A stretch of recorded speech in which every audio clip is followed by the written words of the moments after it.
que eu quero ouvir. Eu posso usar esse aparelho para ouvir o pulmão e eu posso usar esse aparelho, que chama estetoscópio, para ouvir os sopros.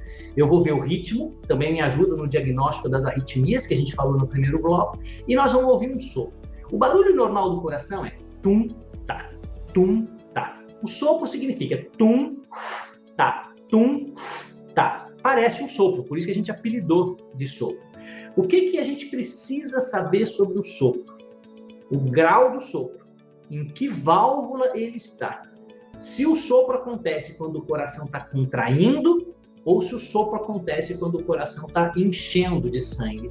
Óbvio que a gente não consegue perceber isso sem ter estudado muito. Às vezes, com o próprio estetoscópio, a gente não consegue chegar a esse diagnóstico.